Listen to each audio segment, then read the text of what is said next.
아멘. 사도행전에 나타난 하나님 나라, 이런 제목으로 오늘 말씀 생각합니다. 예수님께서 무덤을 열고 부활하신 후에 40일 동안 저희들에게 나타나셨습니다. 그 기간 동안에 뭐 하셨느냐? 성경은 예수님께서 하나님 나라 일을 가르치시고 또한 그 하나님 나라 일에 대한 이제 준비를 하신 그 사실을 볼 수가 있어요. 본문 3절에 그가 고난 받으신 후에 또한 그들에게 확실한 많은 증거로 친히 살아계심을 나타내사 40일 동안 그들에게 보이시며 하나님 나라의 일을 말씀하시니라. 주님이 부활하신 다음에 제자들에게, 부활을 믿지 못하는 제자들에게 내가 부활했다, 너희도 부활할 것이다, 하나님 나라는 장차 이 부활한 자들이 이루는 나라가 될 것이다, 하나님 나라에 대해서, 특별히 부활에 대해서 말씀하시고 가르치시기를 하나님 나라의 일을 말씀하시니라 그랬어요. 이것이 주님의 주 관심사였습니다. 예수님은 부활하신 후에 그 놀라운 능력을 일반 대중에게 나타내 보이지 않으셨습니다. 소수의 제자들에게 그 기간 동안 온 관심을 집중하여서 이것을 가르치셨어요. 왜 그렇습니까? 주님 당신의 마음속에 가장 중요한 열정이었던 이 하나님의 나라를 제자들에게 심어주고, 이 제자들이 이제 주님 승천하신 다음에 이 땅에서 이루어 나가기를 원하셨기 때문에 그렇습니다. 그동안 3년 반 동안 주님께서 하나님의 나라 일을 많이 가르치시고 보여주고 하시지만은 이제는 제자들의 몫이 되었어요. 하나님 나라가 어떤 나라입니까? 예수님이 공생에 보여주시고 또한 실제로 나타내셨던 바로 그 모든 모습들 마태복음, 마가복음, 누가복음, 요한복음에 잘 기록되어 있습니다. 그 나라는 태초에 에덴에서 시작되었지만은 아담의 범죄로 말미암아 잃어버렸던 나라, 신락원이죠. 다시 오신 예수님, 그 주님께서 이제 이 낙원을 다시 회복하시기 위해서 장차 재림하시겠지만은 그가 초림하시고 하나님 나라를 시작하면서 이 땅에 하나님의 나라와 사탄 왕국이 공존하도록 만드셨어요. 주님이 자기 교회를 통하여서 하나님 나라 완성을 향하여 지금 달려가고 있는 모습, 이것이 성경이 보여주는 전체적인 하나님 나라의 모습입니다. 예수님은 세상 죄를 지고 오셨을 뿐 아니라, 그래서 어린 양으로 오셨을 뿐 아니라 그분의 삶의 또 다른 목적은 뭐냐? 하나님 나라를 생생하게 보여주는 데 있었습니다. 여러분, 우리가 잘 아는 대로 예수님께서 세례 요한이 보낸 제자들에게 말씀하시지 않습니까? 너희는 요한에게 가서 전해라. 감옥 속에 있는 요한 지금 의심을 가지고 하나님 나라가 이러느냐, 왜 메시아가 왔는데 이렇게 안 되느냐 의심하는 요한에게 너희는 이렇게 전해라. 맹인이 보고, 병든 자가 고침받고, 문둥병자가 고침받고, 죽은 자가 살아나고, 가난한 자에게 복음이 전파된다 하라. 하나님의 나라의 모습이죠. 여러분, 예수님이 보여주신 그 나라는 표적, 치유, 축사, 이런 것들이 항상 나타나는 나라입니다. 그 나라에 들어가려면 반드시 물과 성령으로 거듭나야 하는 나라입니다. 그 나라 백성은 마태복음 5장, 6장, 7장에 있는 산상수훈의 도덕과 윤리를 반드시 지켜야 하는 바로 그런 나라입니다. 하나님께서 하나님 나라 백성들에게 너희는 이렇게 살아라. 가난한 심령으로, 죄에 대하여 애통하는 마음으로, 의에 줄이고 목마른 마음으로, 온유한 심령으로, 긍휼한 마음으로, 청결한 마음으로 다른 사람들과 화평케 하며 특별히 주의 몸된 나라를 위해서 정말 헌신하고 고난을 주저하지 말라. 의를 위하여 핍박을 받으라. 하나님의 나라 백성들이 이렇게 살아야 된다 말씀하셨어요.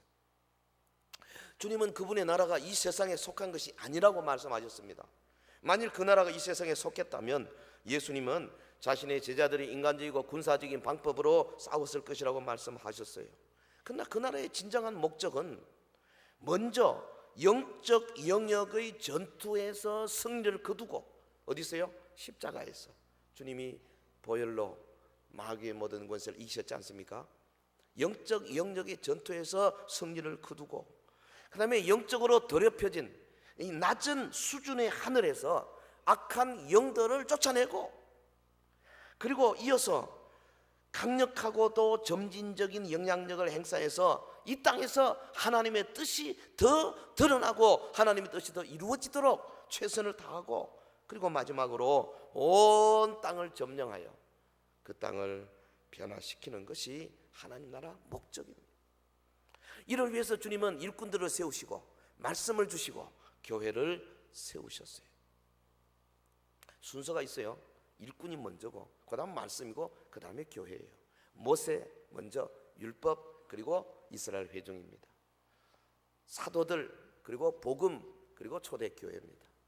종말의 두 증인, 그리고 요한계시록, 그리고 이제 해를 입은 여자. 항상 주의 종, 말씀, 교회. 하나님이 이 하나님의 나라를 이루시기 위해서 이렇게 섭리하고 계시는 거죠. 사도행전에서 그림을 그리고 있는 하나님의 나라는 주님의 제자들이 예수님으로부터 배웠던 그것을 사역한 내용을 기록하고 있지 않습니까? 그 속에 잘 나타나 있어요. 제자들은 주님으로부터 배운 그 하나님의 나라를 예루살렘 교회를 통해서 실시했습니다. 나타냈습니다. 그리고 이제는 자기들과 같은 제자들을 양육을 해서 이 하나님의 나라가 사도들이 가고 난 다음에 교회 속에서 본질이 변하지 않도록 그렇게 제자 훈련을 시켰어요. 그래서 사도들은 자기들과 닮은 사람들, 속사도들을 키워내고, 속사도들은 다음 세대를 위해서 교부들을 키워내고, 그래서 여러분 속사도들 가운데 예를 들면 사도 요한의 제자는 폴리갑이죠. 속사도입니다. 그리고 이 속사도들의 후배들이 교부들, 크리소스톰, 이레니우스, 터툴리아누스, 혹은 어거스틴, 이런 사람들이 이제 교부들이죠. 그리고 교부들 이후에 전 세계가 가톨릭으로 이제 칠해지고 난 다음에 더 이상 진리를 찾아보기가 어려운 시대가 왔지 않습니까? 그래서 우리 칼빈도 중세의 가르침은 뛰어넘어서 어거스틴이나 터툴리아누스나 크리소스톰이나 이런 분들의 가르침을 받아서 개신교의 기초를 이루었어요. 여러분, 하나님의 나라는 초대교회에서 예수님이 가신 그대로 융성왕성하게 일어났던 겁니다. 초대교회 제자들은 예수님의 마음속에 이 불타는 이슈인 하나님의 나라를 위해서 목숨을 걸었습니다. 그래서 갑바도기아가 생기고, 그래서 가타콤이 생겨난 거예요. 오늘 말씀의 제목, 사도행전에 나타난 하나님의 나라. 이 설교 말씀 통해서요, 하나님 나라의 본질에 대해서 좀 더 우리 이해하면 좋겠고, 하나님 나라의 성격에 대해서 좀 더 우리가 깨닫고, 우리의 마음속에 나도 하나님 나라의 일원으로서 그 하나님 나라의 본질과 성격과 특징들을 내 삶에 도입하고 적용하고, 우리 교회에 도입하고 적용하고, 여러분 섬기는 구역에 도입하고 적용하고, 그리고 대구 온 교회가 이 하나님의 나라의 본질과 특징을 잘 본받아가는 그런 은혜가 있기를 주의 이름으로 축원합니다. 사도행전에 나타난 하나님의 나라, 무엇보다도 첫 번째 특징은 이 나라가 이스라엘이라고 하는 작은 국경, 이스라엘이라고 하는 작은 벽을 뛰어넘는다는 점에 있습니다. 다른 말로 하면 땅끝까지 확장된다. 하나님의 나라는 사도행전에 유독 강조되고 있는 점입니다. 예수님께서 성천하시기 직전에 제자들에게 말씀하신 장면, 사도행전 1장 8절이 명확하게 그것을 보여주고 있죠. 오직 성령이, 우리 한번 영상이 있는 대로 같이 하겠습니다. 시작. 오직 성령이 너희에게 임하시면 너희가 권능을 받고 예루살렘과 온 유대와 사마리아와 땅끝까지 이르러 내 증인이 되리라 하시니라. 아멘. 예루살렘에서 온 유대로 사마리아로 마침내 땅끝까지. 이 말씀을 가만히 생각해 보면요, 정말 우리 주님께서 어이없는 말씀을 하셨다 이렇게 생각이 돼요.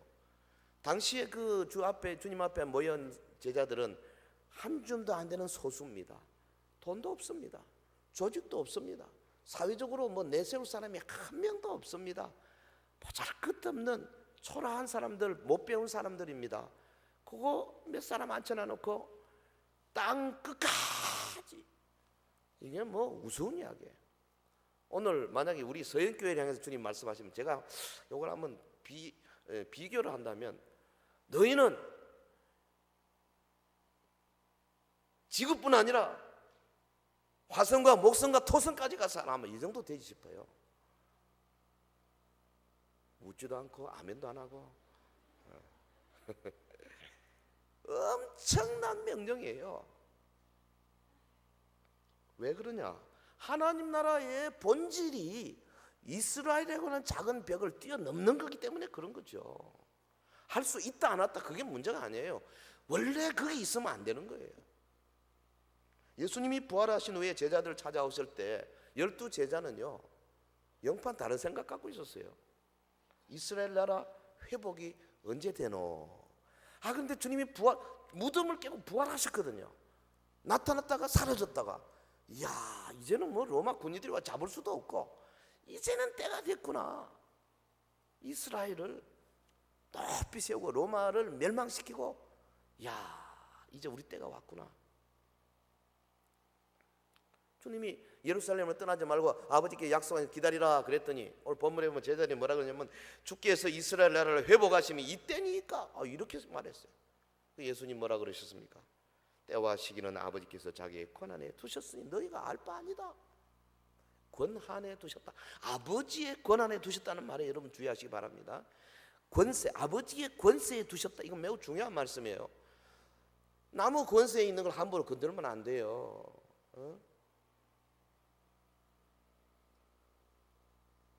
그렇지 않습니까? 내 회사의 사장이 난데 옆에 회사 내가 사장이라고 그거 가가지고 그 회사 이러면 되냐 하면 뺨 맞습니다. 쫓겨납니다. 아버지의 권한에 있는 거 너 알 바 아니다. 너희는 이거 해라. 하나님 나라를 본질에 충성해라. 제자들은 여전히 인종적인 이스라엘인 자신들의 국가의 관점에서 그 나라를 봤어요. 여러분, 예수님께서 하나님의 나라를 얼마나 많이 말씀하셨습니까? 예컨대 마태복음 같은 데 보면 예수님의 공생의 기간 동안에 마태복음 4장에 주님이 역사의 무대에 등장하신 다음에 처음부터 회개하라, 하나님 나라 가까웠다 시작.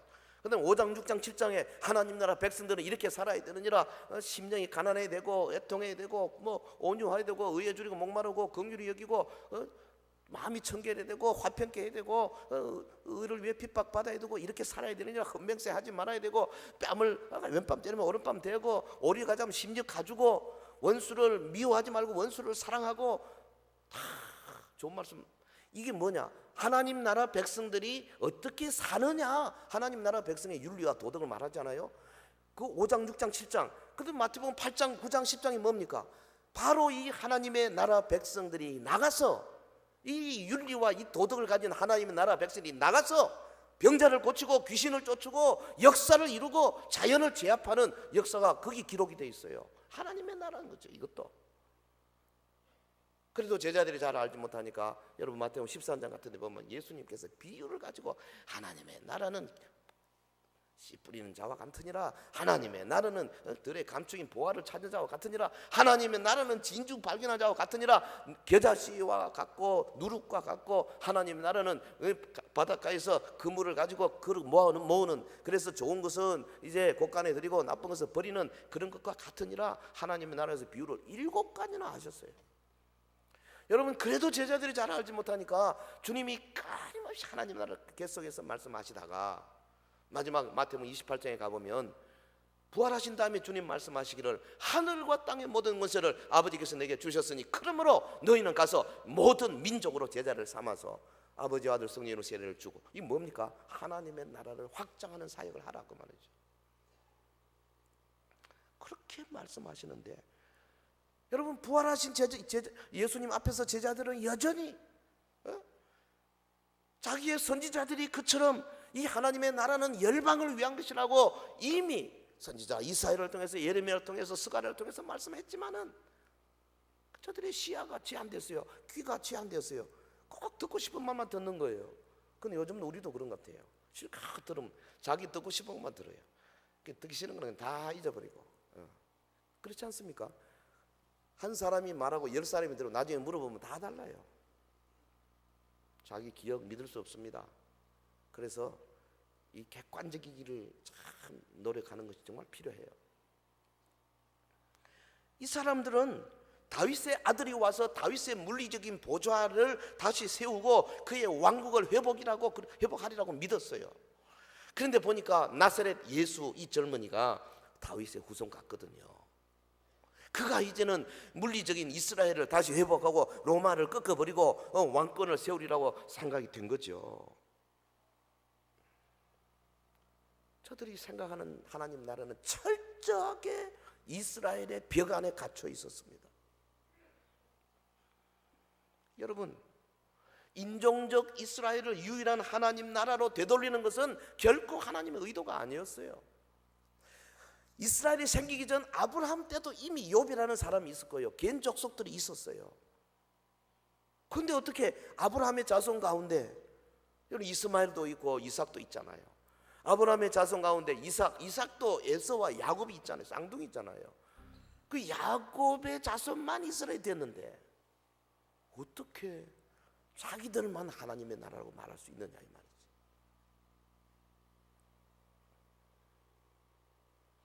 일찍이 모세를 통해서 하나님께서 이스라엘 백성을 출애굽시키면서 뭐라 그러셨습니까? 이스라엘 너희는 열방의 제사장이 되어야 된다. 출애굽기 19장 1절에서 6절까지 말씀입니다. 열방의 제사장이 되어라. 너희를 통해서 여호와 하나님의 영광이 드러나야 한다. 그런데 이스라엘이 거절했습니다. 어떻게 했습니까? 이방인들과 자기들 사이에 담을 쌓았습니다. 이방인들을 개돼지로 여겼습니다. 이방인들과 식사도 안 했습니다. 말도 섞지 않았습니다. 무슨 제사장 노릇을 하겠습니까? 가서 하나님의 사랑을 전해야 될 사람들이 이방인과 담을 높이 쌓아버렸어요. 예수님이 왔을 때 당시가 그럴 때입니다. 그런데 여러분, 하나님의 마음이 얼마나 답답했겠어요. 주님의 나라는 전체 온 세상을 뒤덮어 여호와를 아는 지식이 물이 바다 덮음같이 온 세상을 뒤덮을 그 나라를 주님이 꿈꾸고 계시는데 어떻게 그 거대한 나라가 8,000평방마일도 안 되는 이 작은 땅에 제한될 수 있겠냐 그 말이죠. 그 나라는 온 천하를 덮을 운명이었고 온 땅을 덮은 이 나라는 바로 주님의 유업이 될 것이었습니다. 우리는 그래서 예수님의 엄청난 위임명령을 받게 된 거죠. 마가복음 16장 15절에 보면 너희는 온 천하에 다니며 만민에게 복음을 전하라. 대단합니다. 온 천하에 다니며 만민에게 복음. 마태복음 28장 18절 너희는 가서 모든 민족을 제자로 삼아라. All the tribes, 모든 족속들을 제자로 삼아라. 그 족속 가운데 하나가 한민족 배달의 족속도 들어간다 그 말이죠. 할렐루야. 여기 지금 8절에서 사마리아와 땅 끝까지 이르러 내 증인이 되리라 이 말씀하시고 주님 하늘로 올리셨죠.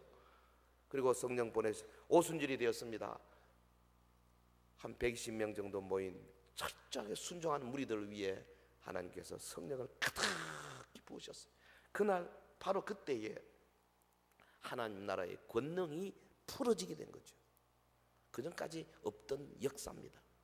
그 사람이 변화되어 가지고 뭐 성령 충만했다 그런 차원이 아니에요. 사실은 하나님 나라의 권능이 온 세상에 확 풀어지기 시작한 바로 그때예요. 처음 얼마 동안에 예수님께서 주로 사용하시는 도구는 베드로였습니다. 그는 유대인을 위한 사도의 역할을 성실히 수행했습니다. 하지만은 복음의 메시지가 유대 땅에 사는 유대인들에게만 한정될 수가 없었습니다. 그래서 주님께서 그냥 체류탄 같은 페프포우 같은 것을 막 예루살렘 교회에다가 팍 터뜨렸습니다. 스데반의 순교 사건, 핍박이 일어났습니다. 사람들이 막 확 사방에 흩어져 갔습니다. 그 중에 한 사람이 빌립이죠. 집사 빌립. 사마리아로 갔습니다. 그가 도망쳤지만 그러나 사마리아에서 말씀을 전했습니다. 거대한 역사가 일어나기 시작했습니다. 빌립이 위대한 거 아니에요. 하나님의 나라의 권세가 빌립을 따라간 거죠. 그래서 사마리아에 강력하게 역사하기 시작했습니다. 과거에 예수님께서 사마리아로 왔다 갔다 하셨지만은 그런 역사가 없었어요. 하지만 이제는 집사 빌립이 하나님 나라의 권세를 나타내니까 성령께서 역사해서 그 성에 큰 기쁨이 있고 큰 놀라움이 있고 큰 역사가 있고 크다 일컫는 사람이 되었고 그다 내보냈네. 그 당시 마술사 시몬이 크다 일컫는 사람인데, 그 시몬이 크다 일컫는 시몬이 빌립을 보고 당신은 큰 인물이다 그랬습니다.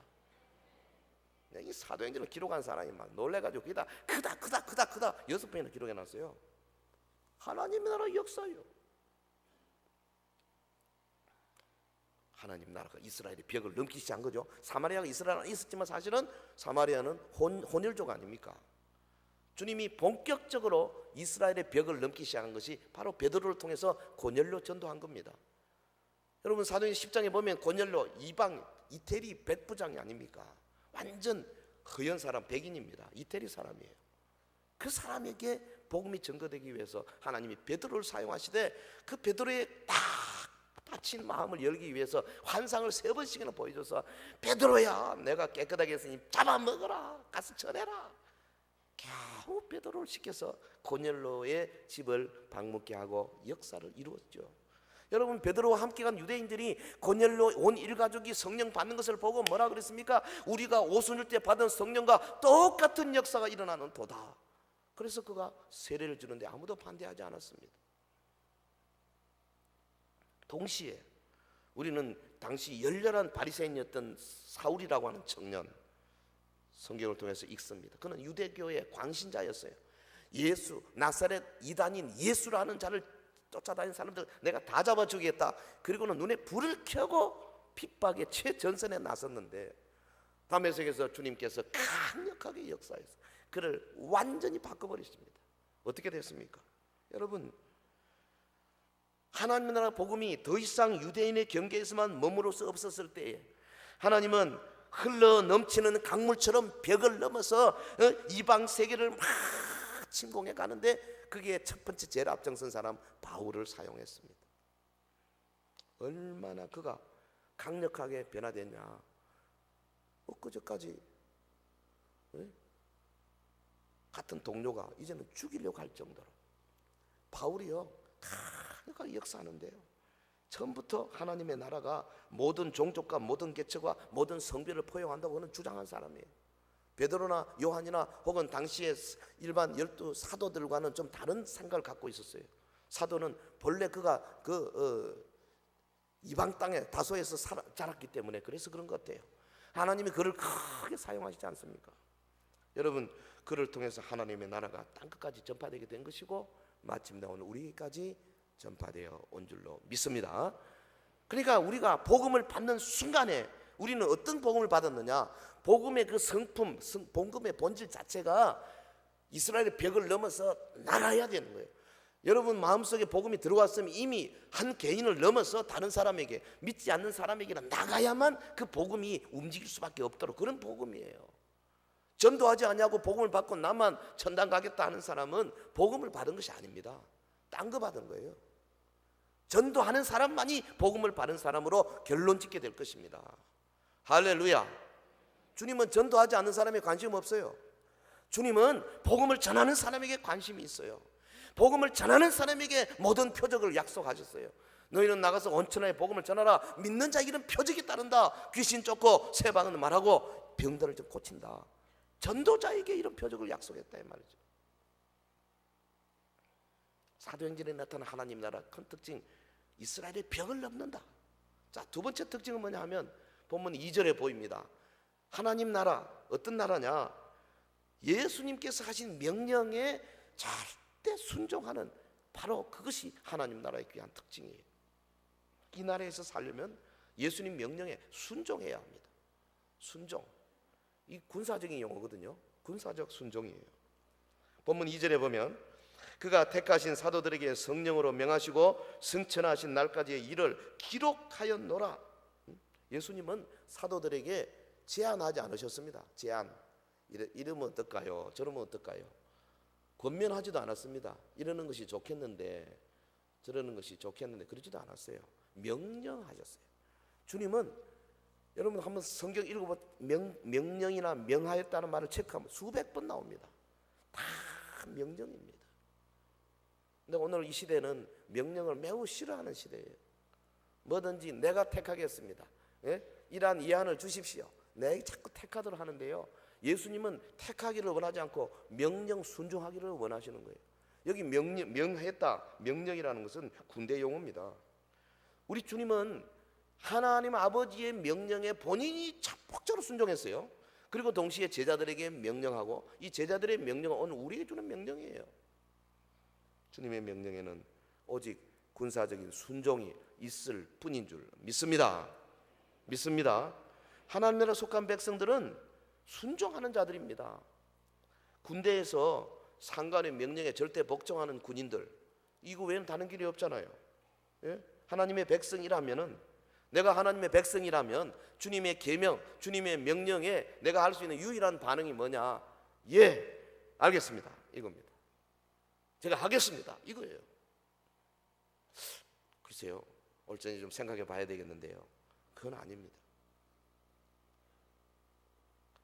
그 명령이 나의 마음에 안 맞을 수도 있어요.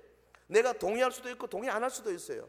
내 마음이 흡족할 수도 있고 좀 이렇게 걸리기도 할 수 있습니다. 그러나 만일 내가 하나님의 나라의 백성이라면은 다른 선택이 없어요.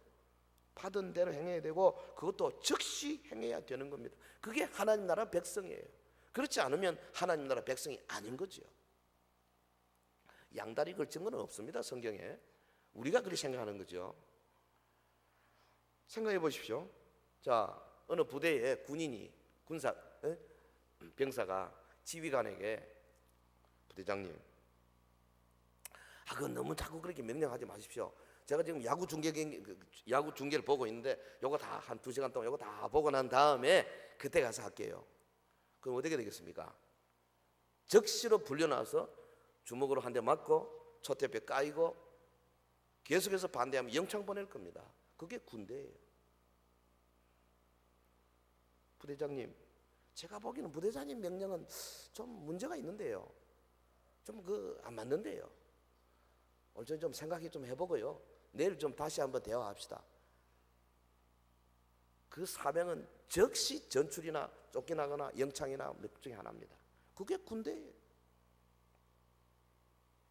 하나님 나라 백성의 삶의 특징은 예, 알겠습니다, 다른 거 없어요.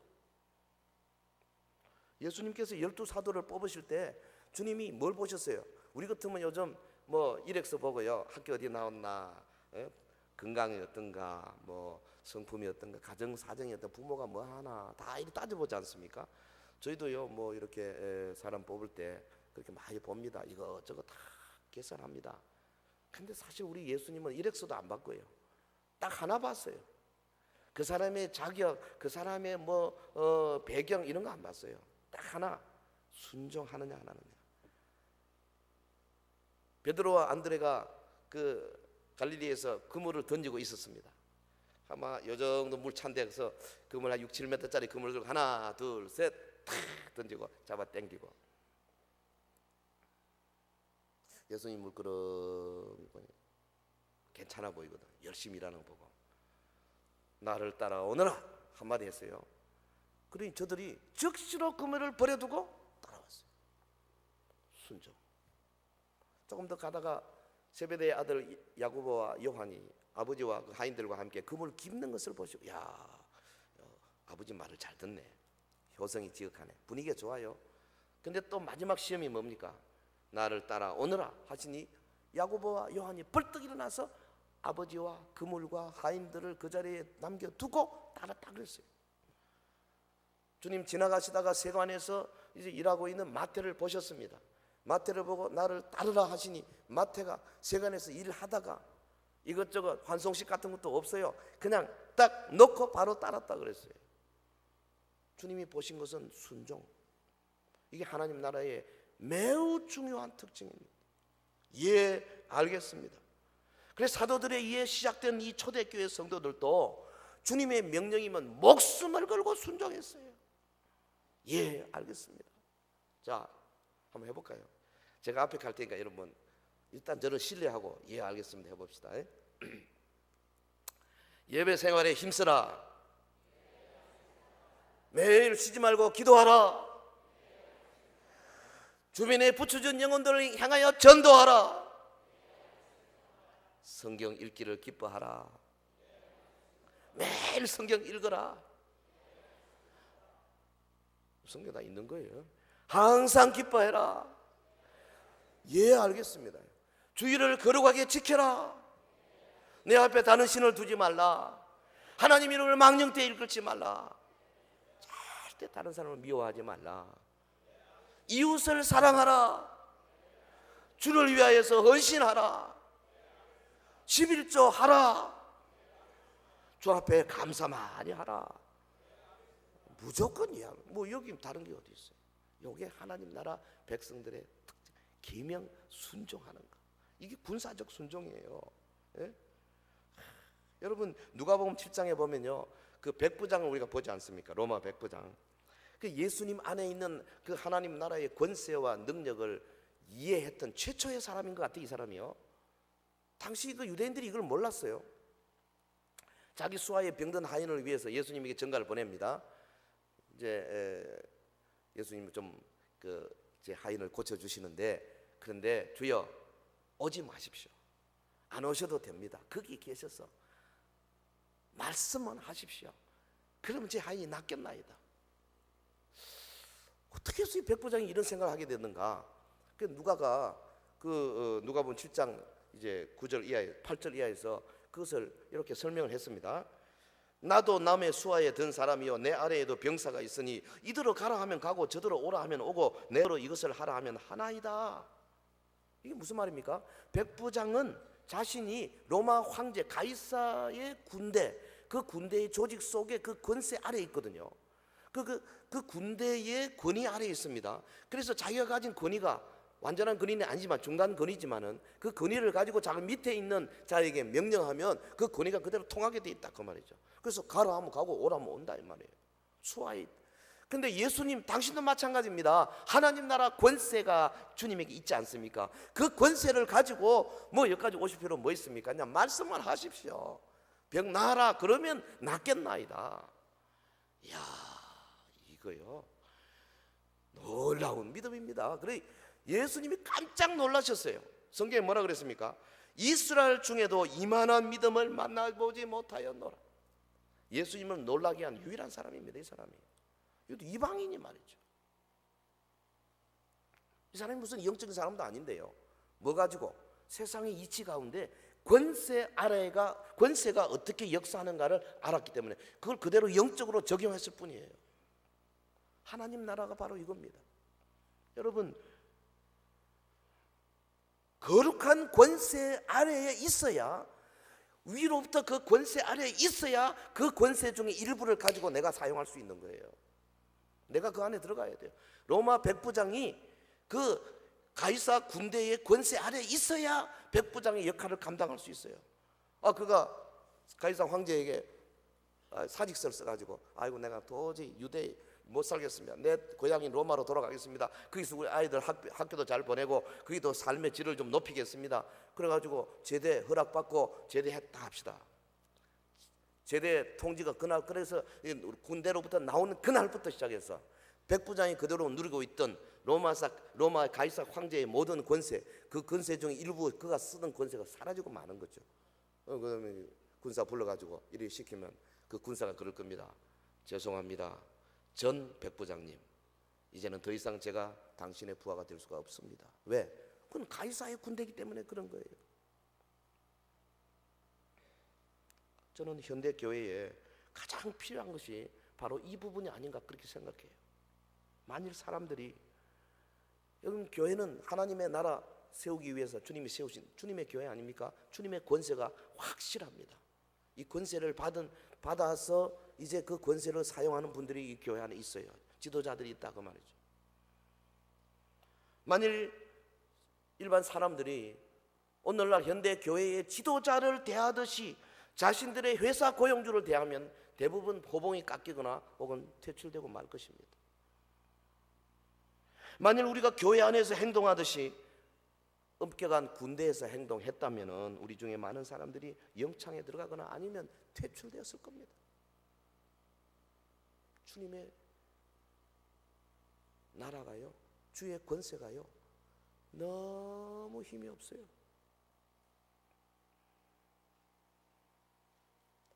많은 성도들은 그들 스스로가 권세 아래 있지 않기 때문에 권세가 없는 겁니다. 여러분, 유대인들, 예수님 당시에 유대인들은 귀신을 쫓을 수가 없었습니다. 왜 그렇습니까? 귀신을 쫓는 권세가 예수 그리스도에게 있었는데 그리스도의 권세 아래 들어오지 않았기 때문에 그들은 아무런 능력이 없은 거예요. 그러나 주의 제자들은 별 힘도 없고 배운 것도 없는 사람들이지만 주님의 권세 아래 들어갔기 때문에 여러분 12사도나 혹은 70인이 가는 곳곳마다 역사를 일으켰다 그 말이죠. 그래서 오늘 우리도 마찬가지입니다.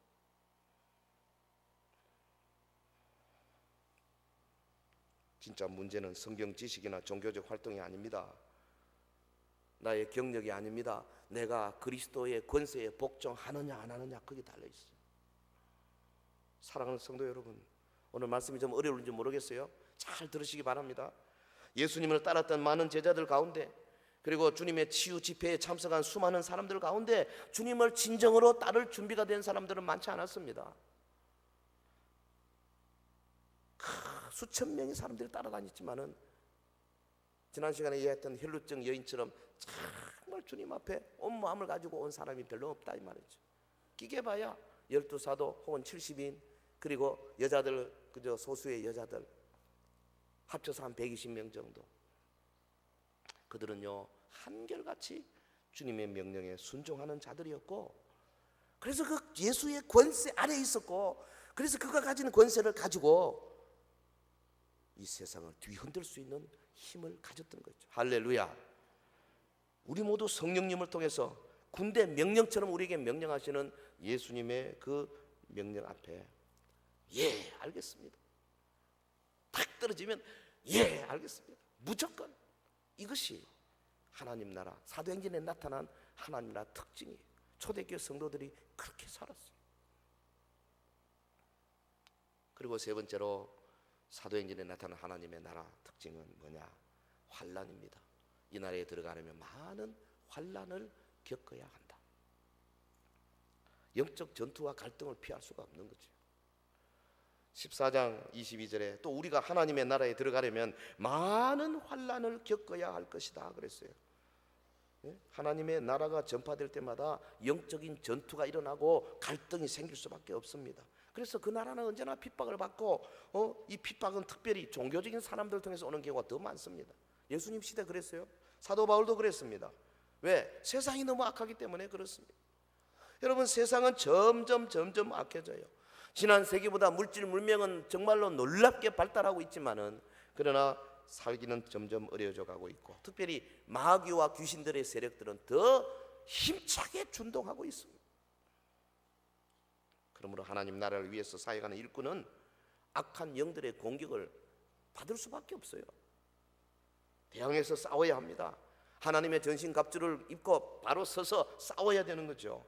혈과 육으로 싸우는 것이 아니고 우리를 공격해 오는데 사용된 무기보다 더 강력한 영적인 무기로 싸우는 거죠. 주님이 주시는 복음의 진리로 무장하고 성령의 금 곧 하나님의 말씀으로 그리고 기도로 싸우는 거죠. 사도행전의 제자들은 이렇게 해서 하나님 나라를 진군시켰어요. 여러분, 하나님 나라에 들어가려면 영적 전투, 영적인 갈등을 피할 수 없다 그랬는데요, 그 좋은 예가 바로 사도 바울 아닙니까? 다메섹의 청년 사울, 회심 직후부터 엄청난 반대에 부딪혀서 엊그제 동료가 며칠 만에 그냥 바울을 죽이려고 다메섹 성문을 지켰습니다. 그가 성문을 나오기 위해서 할 수 없이 광주리에 매달려가지고 광주 속에 담겨가지고 그래서 매달려서 내려왔어요. 여러분, 가장 극심한 핍박 그 가는 곳곳마다 누구로부터? 동족인 유대인들로부터 왔습니다. 무서운 핍박이죠. 어떤 사람은 40명이 머리를 박박 깎고 바울 죽기 전에 먹지도 않고 마시지도 않겠다, 이런 사람들이 매복하고 기다리고 있을 정도였습니다. 로마의 감옥에 투옥됐습니다. 로마 제국 전체를 정복하기 위한 하나님의 계획이었죠. 그걸 위해서 바울은 환난을 받을 수밖에 없었습니다. 이 신실한 정인을 통해서 하나님은 그 나라가 온전히 임할 길을 준비했습니다. 하나님의 나라는 확장되지만은 그 나라를 위해서 전폭적으로 순종하면서 나라의 확장을 위해 수고하는 자들은 환난을 피할 길이 없었던 거죠. 바울의 신앙 고백을 들어보시겠습니까? 고린도후서 4장 8절에서 10절까지 말씀 우리 한번 영상 보고 천천히 같이 읽겠습니다. 시작. 우리가 사방으로 우겨쌈을 당하여도 낙심하지 아니하며 박해를 받아도 버림받지 아니하며 거꾸러뜨림을 당하여도 망하지 아니하고 우리가 항상 예수의 죽음을 몸에 짊어짐은 예수의 생명이 또한 우리 몸에 나타나게 하려 함이라. 우겨쌈을 당하고 답답한 일을 당하고 박해를 받고 거꾸러뜨림을 당하고, 그런데 그가 거꾸러뜨림 당해도요 망하지 아니한다 이겁니다. 왜? 항상 예수님의 죽음을 몸에 짊어지면 예수의 생명이 또한 우리 몸에 나타나게 하려 함이라. 오직 예수 신앙. 우리 한국에도요 참 귀한 분 많이 계시잖아요. 그 중에 대표적인 분이 주기철 목사님입니다. 주를 위해서 고난받은 산 증인이죠. 결국 그가 순교했지만 순교하기 전까지도 참 많은 고난, 박해, 핍박 받았어요.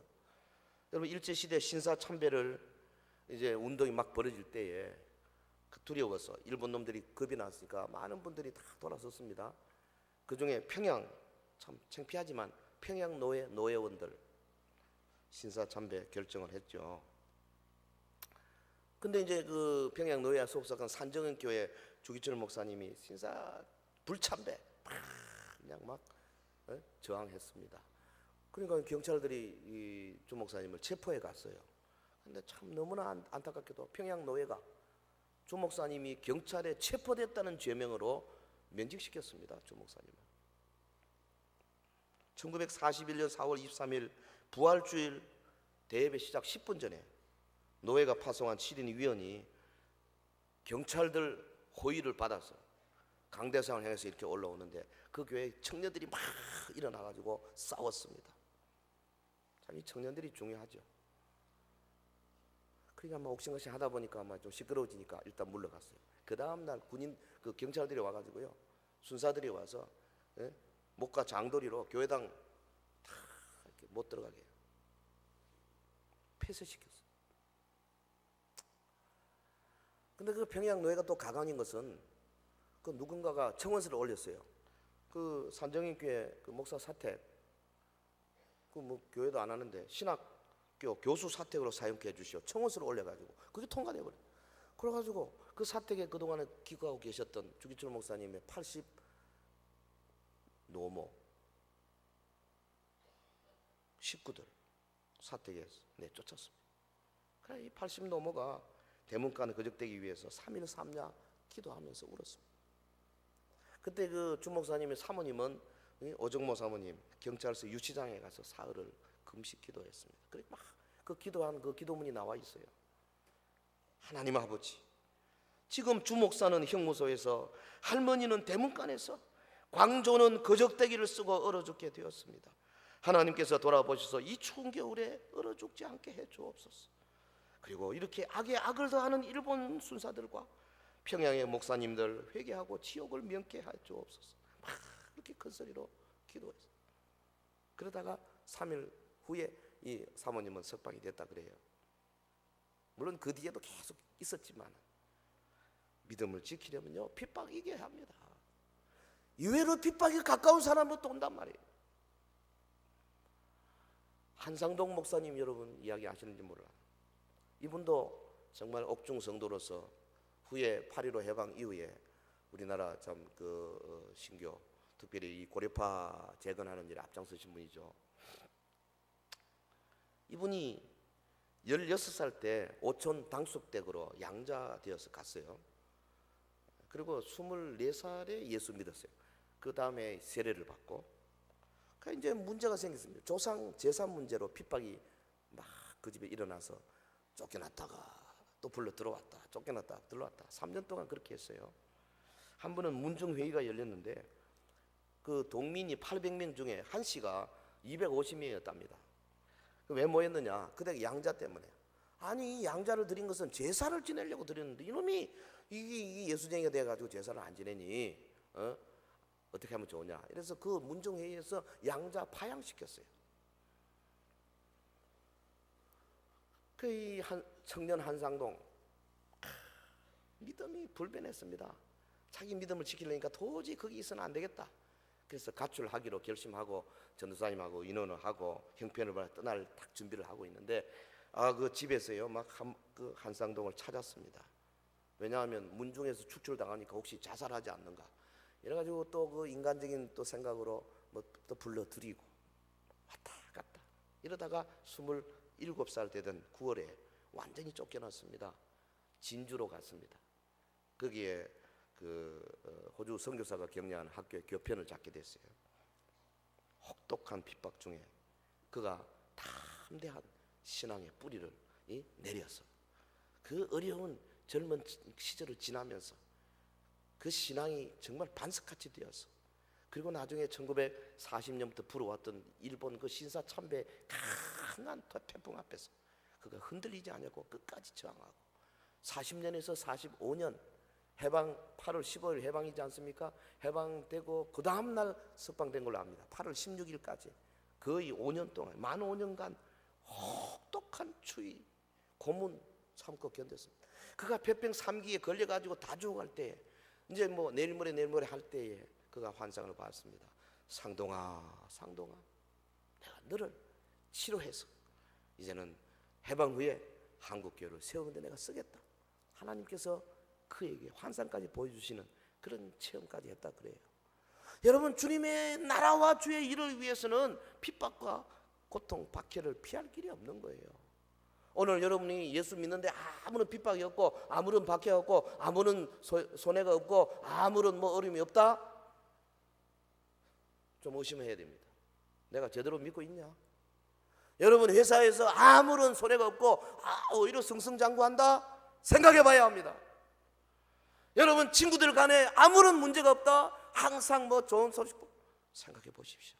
과연 내가 정말로 초대교회 성도들처럼 이 사도행전의 성도들처럼 하나님의 나라를 위해서 온전히 순종하고 그 계명에 절대 복종하고 있는가? 주님 말씀하십니다. 여러분 세상에 신 너희가 환난을 당하나 담대하라. 내가 세상을 이겼노라. 사랑하는 성도 여러분, 말씀을 맺겠습니다. 하나님 나라 목적에 대해서 아까 말씀드렸는데요. 그 나라의 진정한 목적이 뭐냐? 영적인 영역의 전투에서 승리하고 이미 승리했습니다.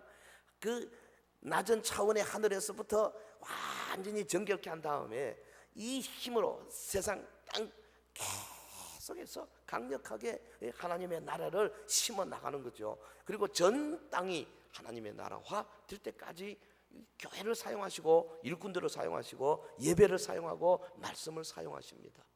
오늘 저와 여러분이 하나님 나라의 그 권세, 예수 그리스도의 권세 아래에 들어가 있으면, 그분으로부터 권세를 받으면, 다시 말하면 그분의 명령에 절대 복종하면 나에게서도 주님의 권세가 나타나게 될 줄로 믿습니다. 내가 그분의 권세를 확실히 받으면 귀신을 향해서 나가라 그러면 이놈의 귀신이 나갈 수밖에 없어요.